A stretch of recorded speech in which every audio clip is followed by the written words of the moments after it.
ये कहानी एक ऐसी लड़की की है जो अपने हस्बैंड को धोखा देकर एक अनजान लड़के के साथ अरबिक डेजर्ट में घूमने के लिए जाती है, लेकिन उस वीरान रेगिस्तान में जाने के बाद वो ऐसी सिचुएशन में फंस जाते हैं जहां से जिंदा लौटना उनके लिए इम्पॉसिबल हो जाता है। ऐसे में वो कैसे उस रूह जला देने वाले गर्म रेगिस्तान में जिंदगी और मौत की जंग लड़ते हैं। कहानी की शुरुआत में हम दो लोगों को देखते हैं जो बड़ी मुश्किल से एक चट्टान से नीचे उतर रहे हैं, लेकिन इसी दौरान उनके पैर फिसल जाते हैं और दोनों वहां से नीचे गिर जाते हैं। इसके बाद कहानी फ्लैशबैक में चली जाती है जहां हम डेविड और उसकी गर्लफ्रेंड लूसी को देखते हैं। डेविड एक प्रोफेशनल लॉयर है और लूसी एक फूड केमिस्ट है। दोनों एक दूसरे से बहुत प्यार करते हैं और कुछ ही दिनों में उनकी शादी भी होने वाली है। उससे पहले दोनों एक अरब कंट्री में छुट्टी मनाने के लिए जा रहे हैं। अब जल्द ही दोनों उस अरब कंट्री में पहुंच जाते हैं और वहां पर एक शानदार होटल में रुकते हैं। रात के डिनर के लिए लूसी पहले ही टेबल पर पहुंच जाती है और डेविड को आने में थोड़ा टाइम लग रहा था। इसी बीच दूसरी टेबल पर बेन नाम का एक लड़का होता है जो लूसी को अकेला देखकर उसकी टेबल पर इस कंट्री की एक फेमस डिश भिजवाता है। इससे लूसी को भी काफी अच्छा लगता है और वो एक नजर बेन को देखती है। इतने में यहाँ डेविड भी आ पहुंचता है और बेन ये बात जानकर कि लूसी अकेली नहीं है तो वो यहाँ से चला जाता है। डेविड आकर बताता है कि वो एक केस जीत गया है जिससे उसे बहुत ज्यादा पैसे मिलेंगे। इसके बाद वह लूसी को एक रिंग गिफ्ट करता है और इस शानदार मौके पर उसे शादी के लिए प्रपोज करता है। इससे लूसी बहुत ही खुश होती है और प्रपोजल एक्सेप्ट कर लेती है। फिर हम अगली सुबह का सीन देखते हैं जहां ये दोनों ओपन डेजर्ट में जाकर घूमने वाले थे, पर इसी बीच डेविड के ऑफिस से एक कॉल आता है और उसे एक important video conference meeting attend करने के लिए कहा जाता है, जिससे अब डेविड ट्रिप पर नहीं जा सकता। और ये सुनकर लूसी काफी नाराज हो जाती है क्योंकि डेविड हर वक्त अपने काम को ही ज्यादा अहमियत देता है। अब इसके बाद डेविड लूसी को अकेले ही घूमने जाने के लिए कहता है, तो लूसी भी नाराजगी के साथ वहां से अकेले ही ट्रिप पर निकल जाती है। वहां जाकर अपनी गाड़ी के पास पहुंचती है जहां से और लोग भी ओपन डेजर्ट ट्रिप के लिए जाने वाले थे, पर तभी वहां लूसी एक बार फिर से बेन को देखती है और फिर उसके पास जाकर बात करने लगती है। तो बेन उसे बताता है कि मैं यहाँ से 30 मील दूर एक फेमस माउंटेन पर ट्रेकिंग के लिए जा रहा हूँ, तो क्या तुम मेरे साथ आना चाहोगी? जिस पर लूसी मना करके वापस अपनी गाड़ी में जाकर बैठ जाती है, पर गाड़ी में बैठकर वह काफी सोच में होती है। फिर हम बेन को देखते हैं जो अपनी गाड़ी में लूसी को देखता है, यानी कि लूसी डिसाइड कर चुकी थी कि वो बेन के साथ जाएगी। फिर बेन आकर उसे ड्राइविंग करने को कहता है और कहता है कि यहाँ से 10 मील दूर जाने के बाद मुझे नींद से जगा देना, मैं सो रहा हूँ। लूसी कहती है कि उसे कल शाम 4 बजे से पहले वापस आ जाना है। इसके बाद दोनों उस लोकेशन के लिए निकल जाते हैं और काफी देर तक इस रेगिस्तानी इलाके में लगातार गाड़ी चलाने के बाद आखिरकार दोनों उस माउंटेन तक पहुंच जाते हैं। वहां पहुंचने के बाद लूसी देखती है कि यहाँ से पूरा रेगिस्तान चारों तरफ से दूर दूर तक दिखाई दे रहा है। इससे वह बहुत ही ज्यादा खुश हो जाती है क्योंकि यहाँ का नजारा बेहद शानदार होता है। दूसरी तरफ हम डेविड को देखते हैं जो अपनी ऑनलाइन मीटिंग के लिए रेडी है। इतने में उसे कॉल आता है जहां उसे पता चलता है कि बोर्ड मेंबर्स ने पहले ही उसके बिना फैसला ले लिया है, तो अब मीटिंग नहीं होगी। डेविड ने मीटिंग के लिए वेकेशन का मजा खराब कर दिया और अब मीटिंग भी नहीं हुई। इस बात पर उसे बहुत बुरा फील होता है। दूसरी तरफ बेन और लूसी रात में उसी माउंटेन पर रुकने की तैयारी कर रहे होते हैं। तो लूसी पूछती है कि तुम क्या काम करते हो? बेन बताता है, मैं कुछ खास नहीं करता, बस ऐसे ही घूमते हुए जिंदगी के मजे ले रहा हूँ। अब ये दोनों काफी सारी बातें करते हैं और रात भी हो जाती है। लूसी वीडियो बनाने लगती है और दोनों बहुत सारी हंसी मजाक की बातें करते हैं। बेन लूसी को लाइक करता है और लूसी भी उसे लाइक करने लगी थी। इसी दौरान बेन उसे किस करने वाला होता है, पर लूसी अलग चली जाती है। फिर अगली सुबह जब लूसी की आंख खुलती है तो वो देखती है कि बेन माउंटेन से पैराग्लाइडिंग करते हुए नीचे जा रहा है। वो उसे पुकारती है लेकिन वो निकल चुका था। फिर वो देखती है कि बेन ने एक नोट रख दिया था कि मैं तुम्हें नीचे मिलूंगा। अब इसके बाद लूसी बेचारी क्या करती, वो जैसे तैसे करके इस खतरनाक पहाड़ी इलाके में गाड़ी अकेले ड्राइव करने लगती है और बहुत मुश्किलों के बाद नीचे बेन के पास पहुंचती है। वहीं डेविड लूसी के आने का इंतजार कर रहा था, लेकिन जिस वैन से उसे आना था वो उससे नहीं आती। तो डेविड एक आदमी से लूसी के बारे में पूछता है, पर वह बताता है कि उनके साथ तो लूसी नहीं आई थी। अब यह सुनकर डेविड सोच में पड़ जाता है कि आखिर लूसी कहाँ गई होगी। इधर लूसी आकर बेन पर चिल्लाती है कि तुमने मुझे मुश्किल में डाल दिया था और अब बहुत देर भी हो चुकी है क्योंकि मुझे अब तक होटल में पहुंच जाना चाहिए था। इसके बाद ये दोनों वापस आने के लिए निकल जाते हैं और चलते हुए बेन गाड़ी में एक म्यूजिक कैसेट चलाकर ड्राइविंग कर रहा होता है। पर कुछ दूर चलने के बाद लूसी को इस म्यूजिक से इरिटेशन होने लगती है, जिससे वो म्यूजिक कैसेट निकालकर बाहर फेंक देती है। तभी बेन गाड़ी रोक देता है और वापस जाकर वो कैसेट फिर से लेकर आता है, पर उसके ब्रेक मारने के चक्कर में गाड़ी के टायर रेत में धंस चुके थे। अब बेन वापस जब गाड़ी चलाता है तो गाड़ी और ज्यादा फंस जाती है। बेन गाड़ी निकालने की बहुत कोशिश करता है लेकिन कुछ नहीं होता। अब उनके पास पानी भी कम था और दूर दूर तक बस रेत और जलती हुई हवाएं थीं। यह देखकर लूसी बेन से पूछती है, क्या कोई और तरीका नहीं है? बेन कहता है, नहीं, अब हम इस रेगिस्तान में फंस गए हैं। यहाँ से हम कहीं भी जाएं, रोड 30 मील दूर है, इसलिए हम रात में ठंडी हवाओं में निकलेंगे। लेकिन लूसी बहुत जिद्दी थी, वो बेन की बात नहीं मानती और एक पानी की बोतल और अपना बैग लिए वहां से अकेले ही निकल जाती है। एक ऐसे तपते हुए रेगिस्तान में जहां पर बस रेत ही रेत है, वहां से इस तरह निकल पाना नामुमकिन था, पर वो जिद करके बेन को छोड़कर निकल तो गई थी। लेकिन सिर्फ 1 घंटा चलने के बाद जब पानी खत्म होने लगता है तो वो वापस बेन के पास लौटने लगती है। वहीं डेविड भी हर तरफ लूसी की पूछताछ करने लग गया था, लेकिन जब कुछ भी पता नहीं चलता तो वो पुलिस स्टेशन पहुंचता है। पर वहां एक ऑफिसर उसकी बातों को हल्के में लेता है और कहता है कि यहाँ किडनैपिंग आम बात है, इसलिए हम शाम तक उसका पता लगा लेंगे। डेविड कहता है, मुझे अगर किसी चीज से नफरत है तो वो है इंतजार करना। यह कहकर वो उस ऑफिसर को घूंस देता है, जिससे वो ऑफिसर गुस्सा हो जाता है और उसे यहाँ से चले जाने के लिए कहता है। दूसरी तरफ लूसी वापस बेन के पास लौट आई थी।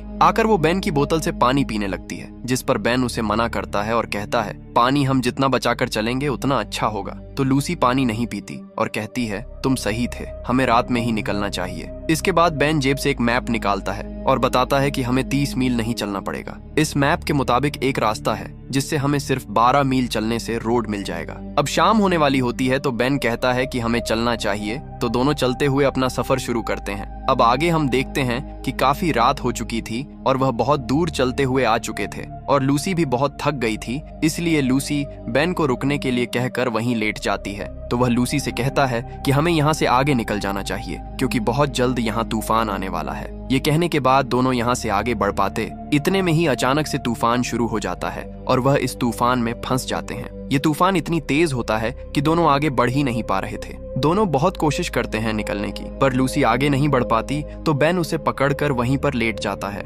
वहीं दूसरी तरफ डेविड को एक कॉल आता है जहां उसे लूसी की लास्ट लोकेशन पता चल जाती है। अब सुबह होती है और हम देखते हैं कि दोनों तूफान की वजह से रेत के नीचे दबे हुए थे। लूसी की आंख खुलती है तो वो बेन को उठाकर दिखाती है जहां कुछ ही दूर एक रोड पर गाड़ी चलते हुए नजर आ रही थी। फिर दोनों दूरबीन से देखते हैं और रोड देखकर बहुत ही खुश हो जाते हैं और लूसी तो सीधे बेन की गोद में चढ़कर खुशी से चिल्लाने लगती है क्योंकि बहुत मुश्किलों के बाद दोनों अब घर जा सकते थे। फिर वह भागते हुए उस रोड की तरफ जाने लगते हैं और दोनों के अंदर एक आशा की किरण जाग उठी थी, पर उन्हें नहीं पता था कि आगे जाकर एक नई मुसीबत उनका इंतजार कर रही है। आगे जाकर उन्हें सामने एक बहुत ही बड़ी खाई दिखाई देती है जो देखकर उनकी हिम्मत बिल्कुल टूट जाती है। अब उस रोड तक पहुंचने के लिए पहले उन्हें इस खाई को पार करना पड़ेगा। इसके बाद लूसी कहती है, क्या हम खाई से नीचे उतरकर नहीं जा सकते? जिस पर बेन कहता है कि हम बहुत थक चुके हैं, इसलिए शायद हमें पहले थोड़ा आराम कर लेना चाहिए, इसके बाद फैसला करेंगे क्या करना है। दूसरी तरफ डेविड लूसी की लास्ट लोकेशन पर पहुंच जाता है। वहां वो एक बूढ़े आदमी को देखता है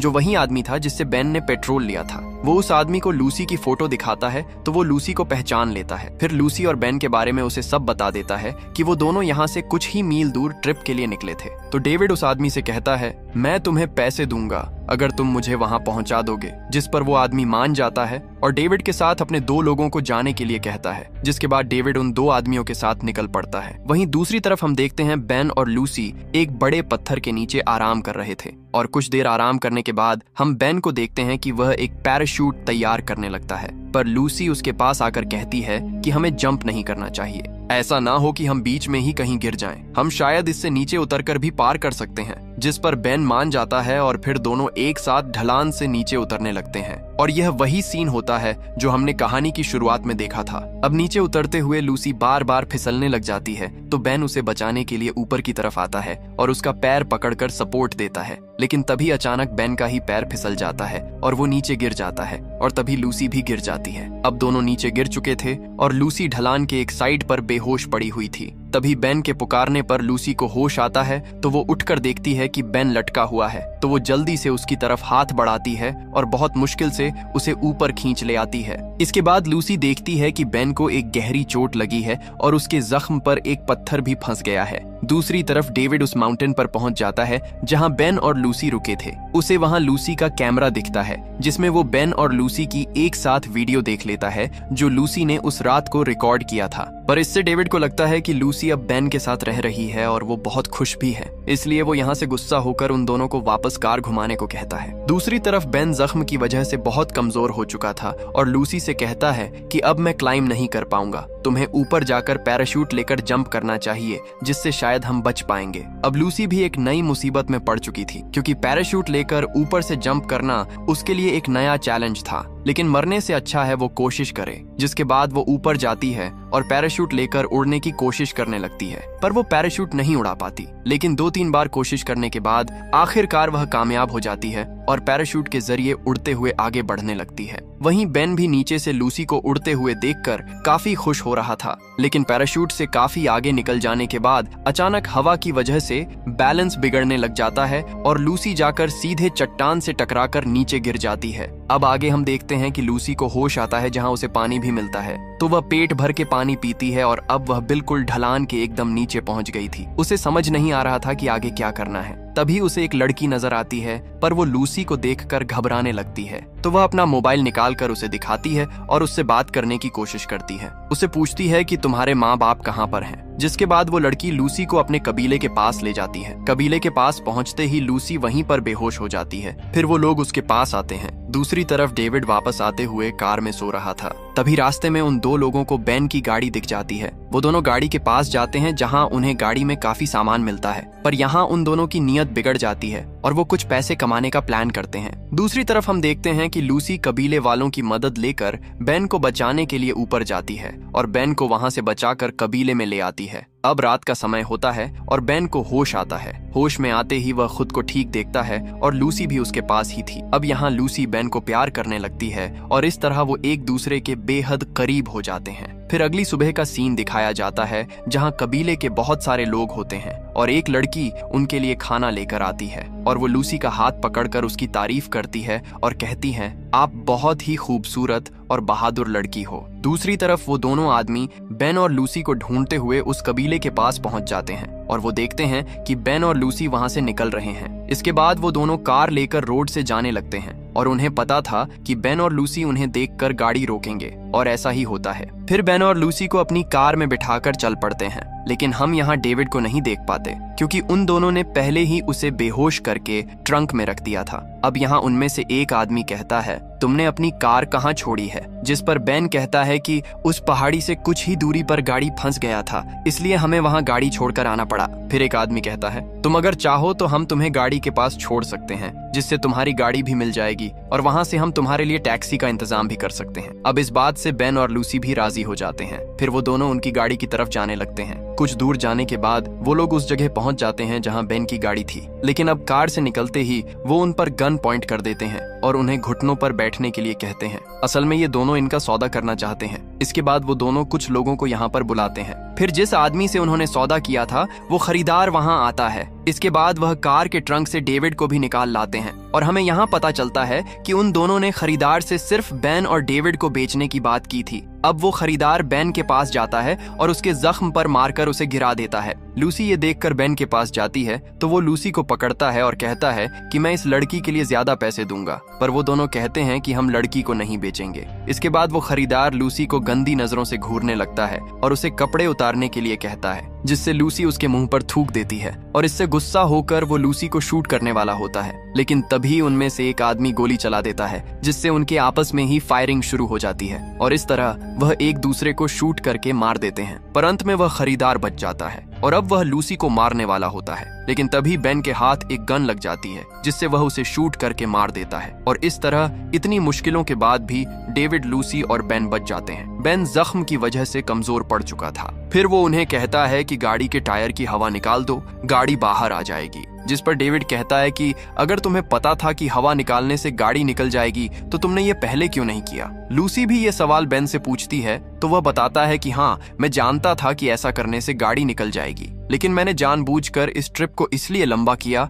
ताकि मैं तुम्हारे साथ ज्यादा समय गुजार सकूं। इसके बाद लूसी आकर टायर की हवा निकालती है और अब हम कहानी के आखिर में देखते हैं, जहां तीनों गाड़ी से वापस चल पड़ते हैं और इसी के साथ ये कहानी यहीं पर खत्म हो जाती है। तो दोस्तों, आपको ये कहानी कैसी लगी कमेंट करके जरूर बताना और इसी तरह की कहानियों के लिए हमारे चैनल को सब्सक्राइब जरूर करना।